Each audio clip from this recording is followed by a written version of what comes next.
No meio cristão, eu já ouvi muitas coisas. Teve uma época que aqueles que sofriam de depressão dentro das igrejas, eles sofriam porque eles eram taxados de não ter fé. Muita gente falava assim: você está nessa situação de depressão aí porque você não tem fé. E quantas vezes eu não ouvi isso? O camarada só está nessa porque ele não tem fé. A menina só está nessa depressão porque ela é endemoniada. Tem um monte de demônio agindo dentro dela. Então a depressão tornou-se sinônimo de demônio. E muitas vezes eu falo que é hormônio, né? E não demônio. Principalmente para adolescente, né? Geralmente é mais hormônio do que demônio.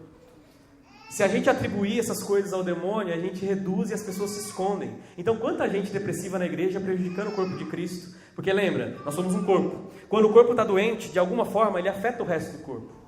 E as igrejas vão se adoecendo junto com as pessoas que não são tratadas, por exemplo, com depressão dentro das igrejas. Esse negócio de demônio eu ouvi muitas vezes, e muitas vezes apontavam os dedos para os jovens que estavam em depressão e diziam: ó, isso aí não tem jeito porque ele é vagabundo, ele não quer trabalhar, ele é preguiçoso, ele não está com vontade de fazer nada, ele não sai de casa é porque ele não tem vontade mesmo. E a gente sabe que não é nada disso. Que quem tem depressão, por exemplo, não está impuro, não precisa de santidade, não precisa orar mais. Já ouvi muitas vezes também, ó, vai orar mais que melhora. E o Senhor Jesus não é isso que Ele nos diz. O Senhor Jesus, Ele teve até uma entrada na depressão quando Ele se angustia no Getsemane, por exemplo. Mas a gente não vai falar de Jesus aqui, pelo contrário. Porque a gente não tem provas como a gente tem de outros personagens bíblicos que entraram em depressão ou que tiraram a própria vida. Para você anotar aí, se você quiser, a gente tem vários casos de suicídio na Bíblia, depressões que levaram ao suicídio, ou depressões ou suicídios por vergonha mesmo, porque a gente tem que levar em consideração isso. Outro argumento bom que você quiser usar para alguém que diz que suicida vai para o inferno: depende das motivações do suicídio. Por exemplo, uma pessoa, um pai, então imagina você, tá com seu filhinho no braço, tá com a sua esposa no outro braço, você tem que escolher, ou sua esposa, seu filho, ou você. Você tem que decidir que tipo de suicídio é esse. É suicídio para o inferno ou para trazer uma vida, ou manter as vidas vivas? Por isso que a gente não pode dizer que suicida vai para o inferno. Então, só para a gente tem o crentez dentro de nós, né, para a gente quebrar um pouco isso, né? Hoje eu vi um caso aqui em São Carlos, o cara foi salvar a menina no rio. Quando ele salvou a menina, ele puxou a menina, ele caiu dentro e morreu. Eu posso dizer então que esse camarada não recebeu a graça de Deus? Quer dizer, ele doou a própria vida por outra pessoa. E eu decreto então que ele está no inferno. Por isso que a gente tem que ter uma visão mais ampla daquilo que é suicídio, aquilo que é depressão. Então, lembrando agora os conceitos. Depressão não é pecado. Teve um teólogo reformado até, um cara inteligente, disse e afirmou que depressão era pecado. Então, muitas igrejas se adoeceram por causa dessa teologia de um cara famoso que disse que depressão era pecado. Um outro pastor doidão neopentecostal disse que depressão é demônio. Mais uma vez, a gente teve resultados terríveis dentro das igrejas em relação a isso. Se a gente não pensar e repensar essa condição, nunca a gente vai conseguir se livrar desse estigma, onde pessoas do nosso lado às vezes estão morrendo, às vezes aquele irmão que senta do seu lado na igreja, e a gente está dizendo assim: não, está tudo bem, vamos tampar o sol com a peneira, e ele está sem fé, vamos orar para que Deus coloque fé em seu coração. A igreja não serve para isso. A igreja serve para abraçar todos e ajudar cada um, e a comunidade serve para isso, para que um fale com o outro, abençoe o outro, ajude o outro, ore uns pelos outros. Então, se você se abrir comigo, eu vou me abrir com você, e por eu ser como você, nós vamos juntos caminhar, e na caminhada a gente vai orar, e a gente vai buscar Deus, e o Senhor vai nos tirar daquela caverna profunda, vai nos tirar dela, porque Ele é misericordioso. Aí seja através de psicólogos, seja através do poder de Deus, que eu também creio, seja através de medicamentos, seja lá como for, o nosso Deus, Ele é poderoso para fazer. Ponto na mesma linha, parágrafo. Então essa é a minha introdução. Falei que era 30 minutos, ó, levei. Foi em cima ou não? Aí então eu vou contar uma história para os irmãos. David Brenner foi um camarada do século XVIII. Ele foi um missionário muito, muito abençoado por Deus. Ele se propôs a fazer um trabalho no meio de uma selva com indígenas antropófagos. Ó a doideira do cara. Então, gente que come gente. Ele foi lá no meio desses aí para evangelizá-los. Deus usou esse cara tão poderosamente, mas tão poderosamente, que ele conseguiu um avivamento entre os indígenas. E Deus salvou os indígenas que estavam ali naquele lugar. Olha o que Deus fez através de David Brenner. Um cara que, muitas vezes, ele morreu com 29 anos. Gente, não dava nada por ele. Ele foi um homem tão usado por Deus que ele promoveu, através do Espírito Santo, um avivamento num lugar que ninguém imaginava. Então imagina se Deus manda você lá para o meio dos... Já pensou nisso, Felipe? Deus manda você lá para o meio dos indígenas que gostam de comer gente. Aí você fala assim, moreninho assim é mais gostoso. Eu gosto de mais bem passado. Ah, que delícia. E o Senhor Jesus, ele usa de tal forma, com tanto poder e tanta glória, que ele salva uma aldeia inteira. E esse homem que foi usado por Deus, ele entrou numa depressão profunda. Ele tentou suicídio muitas vezes, mesmo depois de conhecer a Jesus. Muitas vezes ele não sabia o que fazer, porque o Espírito Santo que atua em nós, ele usa aquilo que a gente tem em nosso intelecto. Por isso que eu não posso chegar aqui, abrir a Bíblia sem estudar e falar qualquer coisa. Porque o Espírito Santo usa o que eu tenho dentro da minha cabeça, usa o que eu tenho dentro da minha mente. E ao mesmo tempo, Satanás ele fica à espreita para usar aquilo que nos faz mal. E esse homem ele caiu numa depressão profunda, e mesmo sendo usado por Deus do jeito que ele foi, ele entrou num quadro de depressão profunda. A gente tem personagens bíblicos, vários, que entraram em depressões profundas. A gente tem, por exemplo, o exemplo de Moisés. Moisés pediu para Deus levar logo, porque ele não estava aguentando a pressão de ser um líder como ele era. Era Moisés. Ele não está falando do Zé das Couves nem de mim. Ele está falando de Moisés, que é o maior profeta de todos os tempos. Era um homem usado por Deus, e ele entrou numa depressão profunda onde ele queria morrer. A gente tem, por exemplo, também o exemplo de Jó. Depressão profunda que ele falou, Deus me leva porque a coisa está brava. A gente teve Jonas com uma depressão profunda, onde ele fala, Deus, eu não vou nesse lugar que o Senhor está mandando, o Senhor pode me matar. E ele entra numa depressão mesmo. E a gente tem, por exemplo, um outro caso, que é o caso que eu quero trazer para a gente pensar um pouquinho. 1 Reis 19.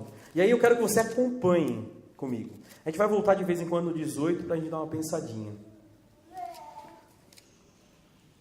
1 Reis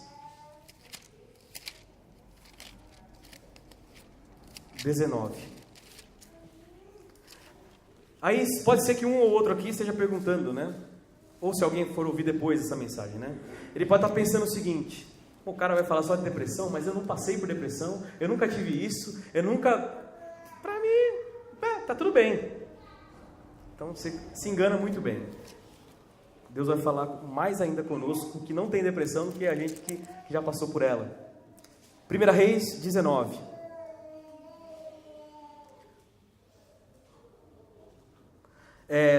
Para contextualizar os irmãos, o que aconteceu no capítulo 18? A treta foi braba aqui. Aconteceu um negócio brabo. Elias desafia um bando de profetinha de Baal a ver quem que era o Deus deles. Então ele faz um desafio com esse bando de profetas, assim, ó, se esse Baal é Deus de vocês mesmo, então eu quero que ele manda fogo aqui no altar e queima tudo. E os profetas de Baal começaram a orar lá, o Deus deles, e geme, e fala em língua, e gira no peão, e não sei o que, e não acontece nada. Tenta mais um pouco, aí Elias ele começa a dar uma zoadinha, fala, não, tenta mais, quem sabe seus deuses não vão ouvir. E eles oram e vai, não sei o que, e aí é rodopio, e é ninja, e nada, não acontece nada. Elias dá uma debochada e fala, isso aí que é o deusinho de vocês? Que não faz mal a uma mosca? Eu acho que a oração de Elias, isso no capítulo 18, não durou 15 segundos. Ele fala assim, ó Deus, como eu falei na semana passada, né? É a vontade que eu tenho com algumas pessoas. Deus, manda fogo nesse miserável e queima tudo. Foi isso que ele fez. Elias orou, falou, Senhor, manda fogo nesse altar aí, vai, queima todo mundo. E 450 profetas foram mortos. O fogo desceu após a oração, morreu todo mundo. E o que aconteceu nesse momento? Um avivamento foi ocasionado através desse ato de Elias. As pessoas começaram a aclamar o Deus de Israel. Quando eles viram que esse Deus respondia às orações de Elias, eles começaram a aclamar e dizer assim, é só Deus e somente Deus é o que pode fazer isso. Após esse avivamento maravilhoso, lembra que eu falei de David Brenner? Um avivamento lá no meio dos indígenas? A mesma coisa aconteceu com Elias, um avivamento absurdo naquele meio, entre aqueles profetas. As pessoas se quebrantaram diante de Deus, com medo também e com temor, dizendo assim, esse Deus ouve orações e o nosso Deus não ouvia não. As pessoas se quebrantaram, o avivamento vem sobre eles. Após esse avivamento maravilhoso, Elias entra aí no capítulo 19. Se você lembrar também um pouquinho, antes do capítulo 19, Elias ainda ora e Deus manda chuva. Deus ouve todas as orações de Elias. Todo mundo fica impactado com o que Deus faz através de Elias. Mas aí na sequência, quando a Jezabel era a mulher do mal. Imagina uma encapetada. Era ela. Jezabel, todo mundo temia essa mulherzinha. Ô mulher do cão. Jezabel, quando sabe que Elias fez isso e matou aquele bando de profeta, manda um recadinho para ele, fala assim, manda um recadinho lá para Elias. E eles mandam, assim que der certo, nós vamos acabar com a sua vida. Vamos acabar com você e com a sua graça. Elias, se ele tivesse na mesma unção, vamos dizer assim, né, do avivamento lá, ele fala, vem de mim, é nós. Manda aí que aqui é Deus, e é nós, e é tudo junto. Elias, ele ficou com medo. Elias fica com medo, ele foge, ele se deprime e ele entra numa depressão tão profunda, mas tão profunda, que ele pede a morte. Mas aí você fica pensando, então você já vê como, então olha só, cristão fica depressivo? Lógico que fica. Homens de Deus ficam depressivos? Ficam. Pessoas boas ficam depressivas? Ficam. Isso é do ser humano, isso é uma doença. A Organização Mundial de Saúde diz que isso é uma doença.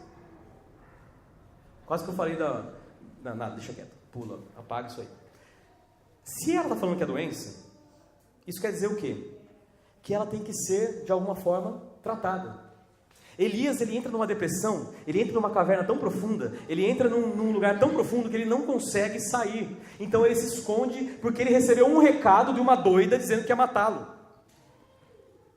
Ele não confiou tanto em Deus quanto deveria. Aí por isso que muito crente fala assim, tem depressão porque não tem fé, tem depressão porque é demônio, tem depressão porque é isso, eu não sei o que, e não tem nada a ver. Elias entrou nesse momento, ele era o maior dos profetas, aquele que foi transladado, era um cara usado por Deus de tal forma que ele não deveria entrar numa depressão, mas ele entrou. E nesse momento entra o capítulo 19, vamos ver? Acabe, então é o reizinho do mal que estava junto com a Jezabel, tá? Só para lembrar você. Acabe fez saber a Jezabel tudo quanto Elias havia feito, como matar a todos os profetas à espada. Então Jezabel mandou um mensageiro a ele, olha só, a dizer-lhe, façam-me os deuses como lhe aprouver, se amanhã a esta hora não fizer eu a tua vida como fizeste a cada um deles. Olha só o que Elias fez no 3. Temendo Elias, levantou-se e para salvar a sua vida, foi para Berseba, que pertence a Judá, e ali deixou o seu moço.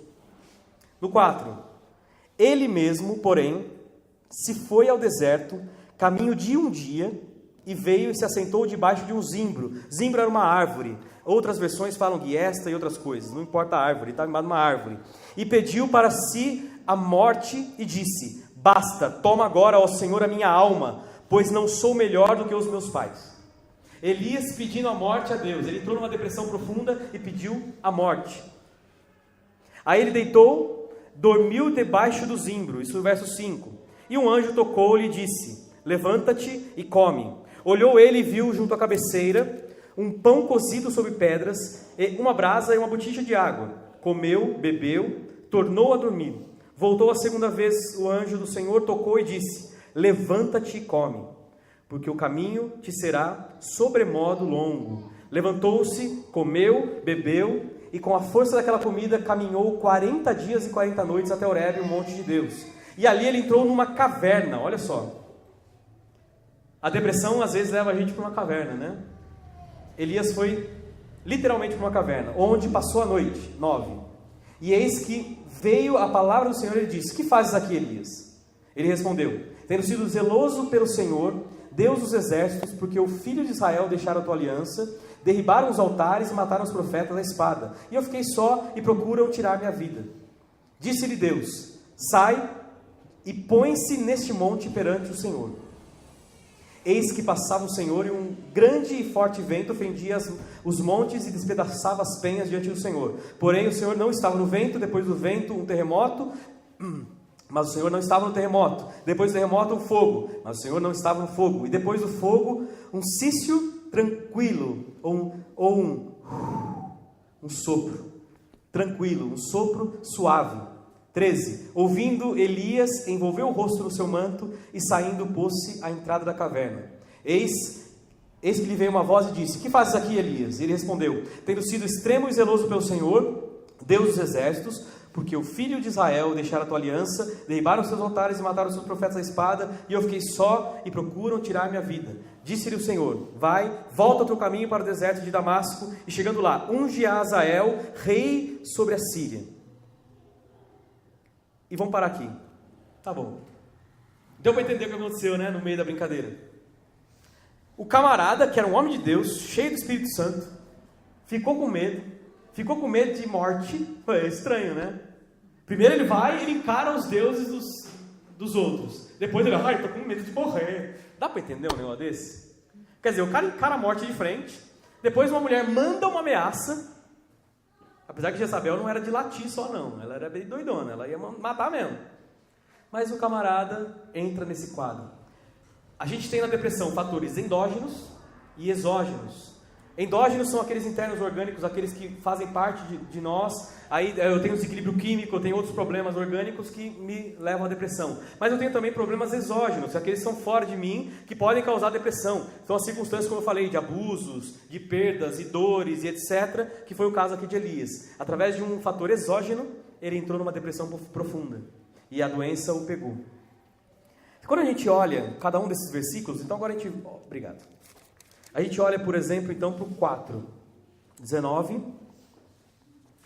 4. Ele mesmo, porém, se foi ao deserto, caminho de um dia. Então ele conseguiu levantar. Apesar de ele estar naquela situação, ele conseguiu levantar e conseguiu caminhar um pouco. Mas ele foi se esconder na caverna, não se esqueça. Ele caminhou um pouquinho e o que eu começo a pensar? Que ele tentou se esconder de algo que ele sabia que Deus era poderoso para fazer. Mas a condição que ele estava, o jeito que ele estava lidando com a situação, ele se apagou que Deus era poderoso para fazer o que ele faria, que era livrá-lo dessa situação. Só que ele esqueceu tudo isso. Às vezes a depressão segue o camarada. Como os sofrimentos também. Às vezes um sofrimento que a gente passa na vida, às vezes nos cega e quer tirar a nossa fé. O sofrimento não é só essa ideia, né, de fazer com que a gente esqueça de Deus. Que às vezes o sofrimento é enviado por Deus. A gente falou isso há 2 ou 3 semanas atrás. Tem sofrimentos que Deus envia para que a gente comece a acordar para a vida. Ou seja, você não está sozinho no sofrimento. E aí, quando a gente olha o verso 5, ele deita e dorme. Aí no 6, o anjo leva um pãozinho e um pidinho para ele. Olha que gostoso. Olha o que Deus estava fazendo, estava começando a cuidar dele. Deus enviou um anjo e eu quero trazer para nós. Eu e você, quando a gente está em situações difíceis de sofrimento, de dor, de angústia, a gente precisa de alguém. A gente precisa do toque de alguém. Às vezes é o próprio Deus que pode nos tocar, mas às vezes são pessoas. Então procurar pessoas para a gente desabafar, que Elias faz no meio do caminho, ele começa a desabafar. Deus pergunta: o que está acontecendo? E aí ele fala: se a gente não desabafa, a gente morre. Se aquele que tem dores e sofrimentos não desabafa, ele morre. Isso serve para nós também. Se eu estou com dores, estou com angústias, estou com sentimentos ruins, se eu abrir minha boca, eu posso ser abençoado por alguém. E às vezes o anjo do Senhor vem, ou é Deus que vem, ou é um amigo que vem. Deus usa pessoas também. Deus usou mula, não vai usar pessoa? E aí, então o que eu penso aqui é que o papel do anjo, o papel desse momento que ele passou de levantar-se, é o quê? Que Deus está falando para nós também. Qualquer tipo de dificuldade que a gente tiver em nossas vidas e no nosso caminho, nosso caminhar, seja depressão, seja qualquer outro tipo, é o quê? Não desista, continue a caminhada, vai doer, é difícil, falta coisas, falta recursos, mas continue, caminhe, deseje, coloque a sua fé em ação de um modo que Deus vai suprir as necessidades. Eu me colocar diante de Deus e entender que se eu continuar, Ele vai me abençoar, e eu não posso parar. Os sofrimentos vêm, eu não posso parar. As dores vêm, eu não posso parar. As dificuldades vêm, eu não posso parar. Dificuldade no trabalho vem, mas eu não posso parar. Dificuldade no casamento vem, mas eu não posso parar. Dificuldade financeira vem, mas eu não posso parar. Dificuldades nos relacionamentos vem, mas eu não posso parar. Aqui Deus está ensinando uma lição para Elias, que ele tinha que caminhar, ele tinha que sair da situação dele. Só que ele escolhe ir para a caverna. Ele escolheu ir um pouquinho mais fundo. Mas Deus nos chama, é um chamamento de Deus, né? É um chamamento de Deus encorajando-nos a caminhar, a continuar, a ter fé. E saber que faz parte. E que tudo faz parte, que as dificuldades fazem parte. Que as dores fazem parte. Só que muitas vezes isso, para quem está num fundo de depressão, na caverna, só não resolve. Só dizer assim, vai para frente, continua. A pior frase que um crente pode dizer para o outro que está em depressão é: vou orar. Sabe por quê? Porque a oração, ela pressupõe ação também. Não é só isso, eu vou na sua casa, eu vou te ajudar. O que você está precisando? Me dá aqui, eu vou te ajudar, vamos caminhar junto. O que eu posso fazer? Só orar é muito bonito, mas é só um discurso. Eu vou orar, quem sabe, né? Deus faz alguma coisa. Eu vou orar, bate nas costas, fala: Deus te abençoe. Só que a gente tem muitos momentos que eu e você não precisamos de um tapa nas costas. A gente precisa que alguém venha e faz a comidinha pra gente. Como o anjo fez para Elias. Tem momentos que a gente precisa não só de um tapinha nas costas, mas alguém catar a gente pela mão e falar assim: levanta e sai andando. A gente precisa às vezes disso. Agora a gente olha, por exemplo, para o versículo 13, vamos lá. 19 e 13. Olha só o que aconteceu então com Elias, né? Ele estava na entrada da caverna, aí o próprio Deus vem a ele e conversa com ele. E a pergunta que nós devemos fazer quando nós estamos em algumas situações difíceis é: por que eu entrei nessa? Por que eu estou sentindo isso? Quais são as causas que fizeram com que esse sentimento se instalasse dentro de mim? Como a gente falou da depressão ou de um sofrimento qualquer, ele vem como uma raiz de amargura. Se é um fator exógeno, ele vem como uma raiz de amargura. Por exemplo, fulano não gosta de mim. E aquilo lá se transforma em algo muito grande. Aquilo lá vai aumentando. Eu tenho que me perguntar sempre: por que isso se instalou dentro do meu coração e da minha alma? Quando a gente se pergunta, a gente começa a sair de um quadro de dificuldade. Os sofrimentos que você está sofrendo agora. A gente tem sofrimentos e sofrimentos. Tem que pensar: por que eu estou sofrendo isso? De quem é a culpa? Antes de culpar Deus. Mas de quem que é a culpa? Esse sofrimento na minha vida emocional é porque eu tomei decisões erradas? Esse meu sofrimento na vida financeira é porque minhas decisões foram erradas, então hoje eu estou sofrendo. Quais são as raízes desse sofrimento? O que Deus estava perguntando aqui para Elias é isso: quais são as raízes do seu sofrimento? Por que ele estava perguntando isso? Porque às vezes a gente tem que se perguntar. Amar a si mesmo é isso. Quando eu amo a mim mesmo, eu começo a me fazer perguntas e dizer assim: por que eu estou nisso? Por que eu estou fazendo isso? Por que eu estou querendo fazer uma coisa que não é para eu fazer? E aí eu começo a me perguntar e eu começo a questionar, e eu tenho certeza que Deus não deixa a gente ausente de resposta. Ele começa a responder para nós, quando a gente quer sair dessas situações. Aqui Elias, ele é chamado por Deus e ele é questionado. Deus pergunta aí: qual é que é? Por que você está aí? O que você está fazendo? E aí ele responde. E ele começa a contar suas vitórias. Aí Elias ele começa a dizer: mas eu sou zeloso, eu tenho servido o Senhor, eu tenho feito isso, eu tenho feito aquilo. Aí eu te pergunto: que Deus que você serve? É o Deus da barganha? Que você acha que você servindo de um jeito, Ele vai continuar te abençoando porque você serve bem, então você é ótimo. Você é um ótimo funcionário, então Deus te abençoa no final do mês. Ou nosso Deus, Ele é tão poderoso, mas tão poderoso que pela sua graça Ele nos alcança. Então são duas perguntas que a gente tem que fazer. Agora, se eu faço as coisas esperando algo de Deus, Ele não vai te dar. Não é porque Ele não quer dar, porque nosso Deus não é um Deus de barganha. A gente é abençoado pela sua livre e espontânea graça. E a graça dele está sobre todos. Por isso que também maus e bons sofrem com depressão. Que a graça comum de Deus está sobre todos e a graça especial de Deus está sobre alguns. Mas se a gente não entender isso, a gente não consegue viver bem nessa terra. O que Deus está falando aqui para ele é o quê? Começa a se perguntar e a se questionar. Quem sabe você não vê as razões das coisas? Quem sabe você não entende que não adianta ficar se justificando diante de mim? Não adianta justificar que você é isso, você é aquilo, que você é bom, você deixa de ser. Porque eu sou bom e honesto. É igual aquela história que a gente fala, né? Eu conheço o fulano, ele é gente fina pra caramba. Só falta se converter. Ele é honesto, ele é trabalhador, só falta se converter. Mas é esse que é o problema. Só falta se converter. Porque bondade não compra Deus. Boas ações não compram Deus. Ou dar a vida pelo outro por qualquer motivo também não compra Deus. Porque Deus não se compra. Aqui Deus está chamando Elias para fora, dizendo assim: Elias, acorda. Começa a ver que você não é a última bolacha do pacote. O que ele está dizendo também é o quê? Você sofre isso aí você está sofrendo? Você está com vontade de se matar? Tem um monte de gente que quer se matar também. Tem um monte de gente que sofre tanto quanto você. Tem um monte de gente que tem sofrimentos terríveis na sua vida e nem por isso eles ficam lá falando, ai, porque eu fiz isso, porque eu fiz aquilo, porque eu sou especial. Deus não está preocupado com o que você é ou deixa de ser. Ele está preocupado com o que você vem a ser. O seu caráter tem que ser transformado segundo a imagem de Deus, como a gente estudou em Romanos 12. E ser transformado segundo o caráter de Deus é muito mais profundo que simplesmente eu ficar jogando na cara de Deus aquilo que eu faço, aquilo que eu sou. E ele começou a se achar, né? Ele começou a dizer, eu faço isso, faço aquilo, mas por outro lado tem algo bom aqui. Ele começa a desabafar aquilo que o incomodava. E eu sempre falo da oração sincera e do pedido sincero a Deus. Quando a gente faz pedidos sinceros a Deus, Ele ouve. Quando você pede provas sinceras a Deus, Ele atende.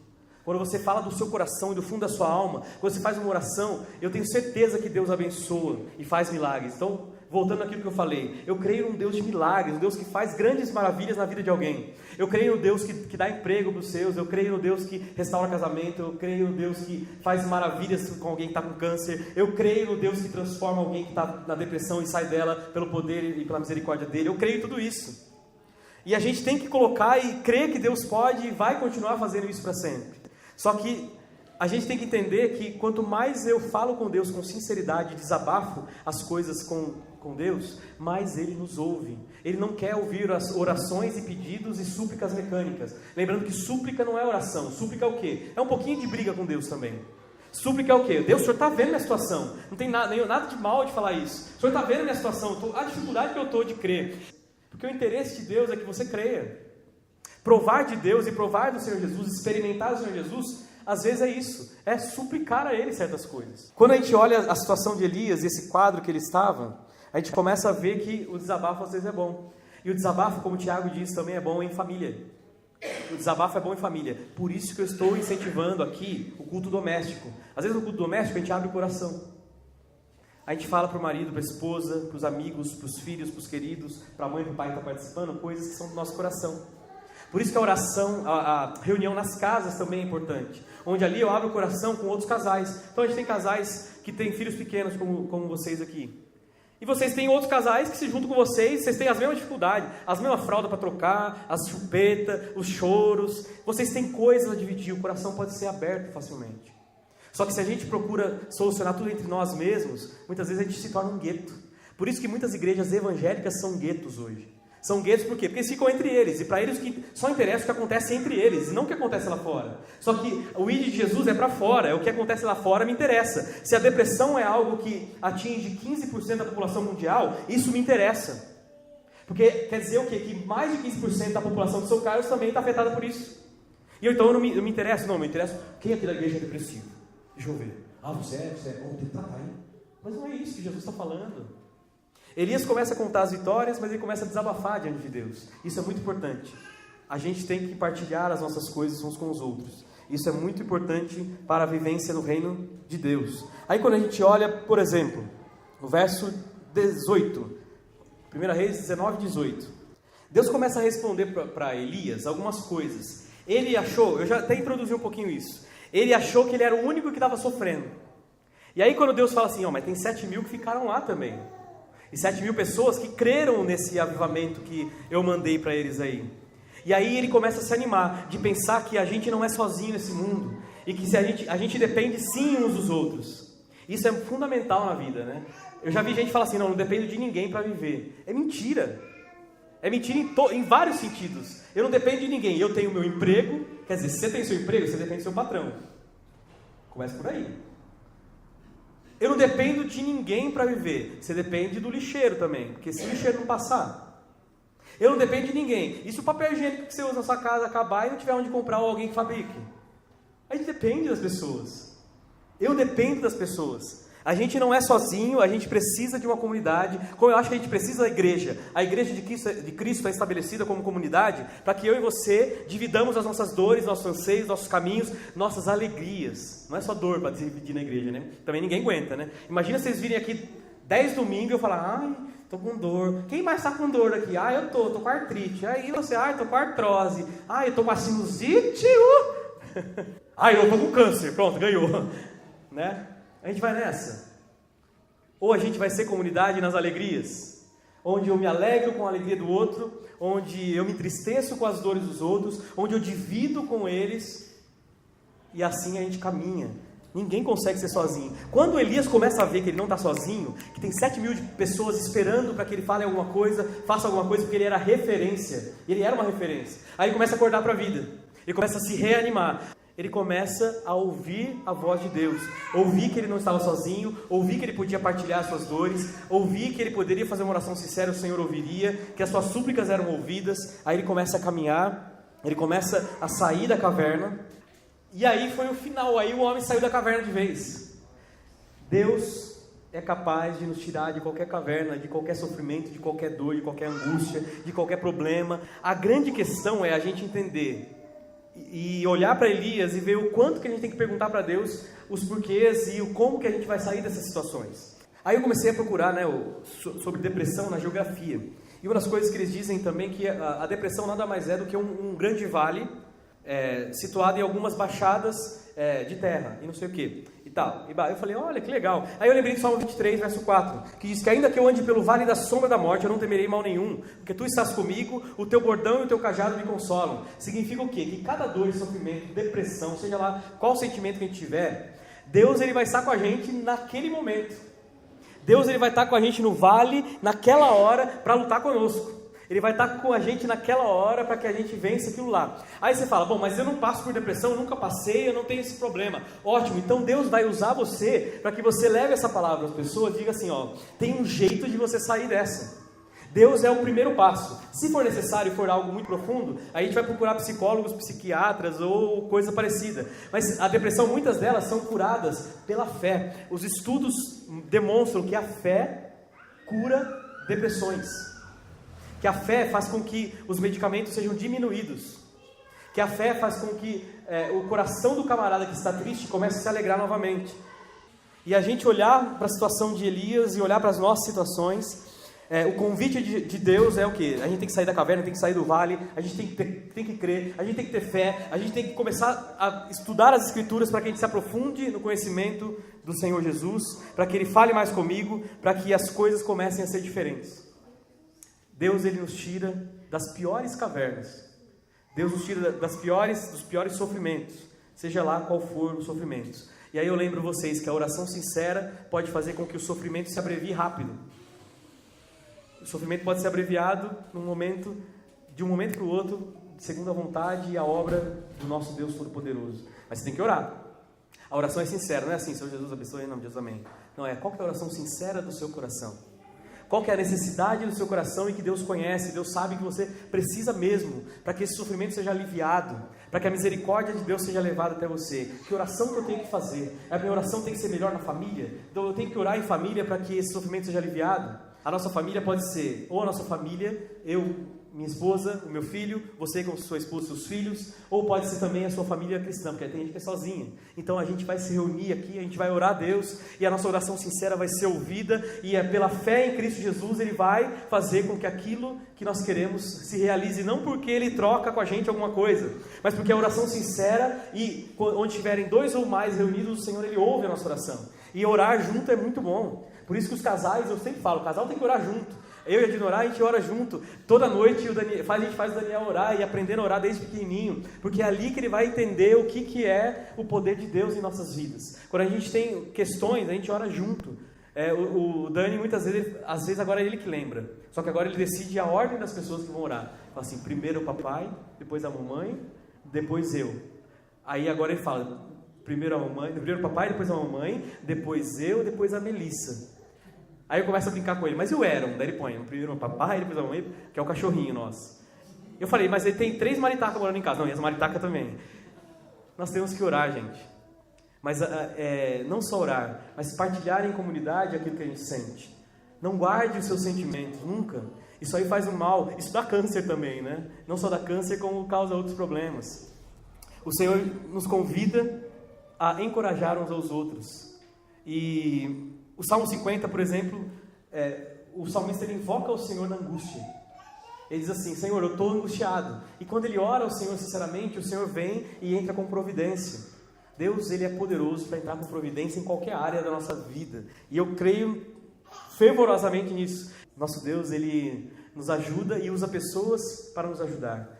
O Senhor, Deus nos encoraja e eu quero encorajar você. Eu quero encorajar você a levar encorajamento para outros também, mesmo que você esteja mal. Às vezes a gente está se sentindo mal ainda, nosso coração está meio ruinzinho, mas quando eu levo encorajamento para alguém, eu sou abençoado por Deus e Deus nos abençoa. É assim que Deus trabalha em nossos corações, né?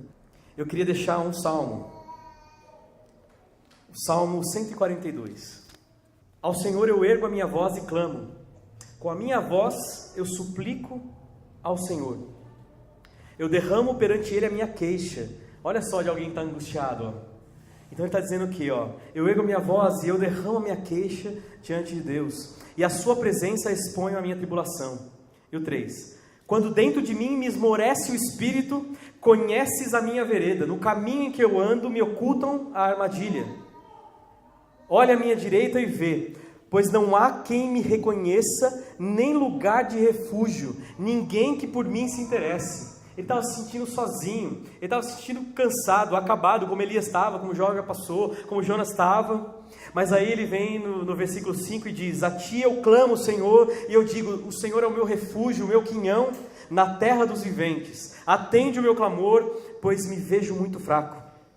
Livra-me dos meus perseguidores, porque são mais fortes do que eu, e tira a minha alma do cárcere, para que eu dê graças ao teu nome. Os justos me rodearão quando me fizeres esse bem. Tira a minha alma do cárcere. Quando a gente está em sofrimento, quando a gente está em depressão, quando a gente está com tendências suicidas, eu não sei se alguém aqui já pensou em tirar a própria vida. Quantas almas estão presas no cárcere, como diz aqui. E aí Davi ele ora, tira a minha alma do cárcere, Senhor. Deus tem um desejo enorme de tirar as almas do cárcere e mostrar a sua graça. Mostrar que Ele é o Deus poderoso. Então, para te lembrar, para que você não esqueça, qualquer situação que você passar, lembre que o Senhor Ele está no vale com você, nas dificuldades Ele está com você, Ele te pega pela mão, Ele disse que habitaria com a gente no vale. O meu Deus é o Deus que me socorre na hora da angústia. A depressão não é só um cárcere, mas é um parasita que pode habitar dentro do nosso coração. E a gente não pode deixar que esse parasita sugue as nossas energias. Não deixe a depressão sugar suas energias. Não deixe o sofrimento sugar as energias. Não deixe os problemas da sua vida sugarem as suas energias na família, no trabalho, na escola, seja lá onde você estiver. Deus, Ele está conosco. Ele falou ao profeta Isaías que o Isaías não precisava temer, porque ele estaria com ele. Você, da mesma forma, Deus está com você. Deus está com você em todo o tempo. Apesar das lutas, eu e você temos a promessa de Deus de não perecermos sem que a vontade dele se cumpra em nós. 2 Coríntios diz isso. Eu e você temos as promessas de Deus a serem cumpridas dentro de nós. Então, apesar de lutas, fique tranquilo que nada vai acabar, não. Continua. Deus, Ele ouve quando eu e você clamamos a Ele. E nas nossas aflições, como diz o Salmo 18, Ele nos ouve. Então aproveite e deixe Deus também falar com você. O Senhor é uma luz para as nossas vidas. Também ele disse isso a Isaías. O profeta Isaías, angustiado com o pecado do povo, e ele viu a grande luz do Senhor, e o Senhor ele é a nossa luz, e você tem que lembrar sempre disso. Na hora da dor, do sofrimento, lembre que Ele é a sua luz. Lembre que Ele está ouvindo você. Lembre que as lutas vão acabar. Lembre ainda que Ele está com você em todo o tempo. E lembre que Ele vai tirar você das trevas, como Ele diz para Davi e diz a todos os seus. Que em nome de Jesus, eu e você tenhamos a consciência do desejo que Deus tem de fazer com que eu e você não vivamos em depressões, mas vivamos em lugares altos. Deus não quer que eu e você vivamos em depressões, mas em lugares cada vez mais altos. E esses lugares altos também implicam em eu e você pensarmos nas coisas do alto. Colossenses diz que eu tenho que pensar nas coisas do alto. Quanto mais eu penso nas coisas de Deus, nas coisas do alto, menos eu penso nas coisas aqui da terra e menos eu sofro com as dores desse mundo. E que o Senhor possa trazer a nós a libertação que Ele tem prometida para nós na sua palavra. Amém? Gente, Deus abençoe muito, que cada uma dessas palavras sirva de encorajamento para você, que ela possa tocar o seu coração e que através dessa palavra você possa tocar outras vidas. Se você já passou por depressão, já tem passado por ela ou tem sofrido um pouco, use a sua experiência, aquilo que você vivenciou para ajudar outras pessoas. Se você está passando por um momento de sofrimento, nós vamos orar a Deus e pedir que Ele cesse hoje em nome de Jesus, que as dores e os sofrimentos desse mundo passem. Se são dúvidas e angústias, que o Senhor venha tirá-las em nome do Senhor Jesus. E eu creio nesse Deus maravilhoso que usa mulas, usa médicos e usa amigos e irmãos em Cristo a saírem das situações, a ganharem situações novas, né? Que o Salmo 23:4 fique no seu coração. Na hora da dor, da angústia, o Senhor está com a gente. Na hora da dificuldade, Ele vai suprir. Nós temos que colocar nossos corações diante dEle de tal forma que Ele venha a ter liberdade em agir em nós. Amém?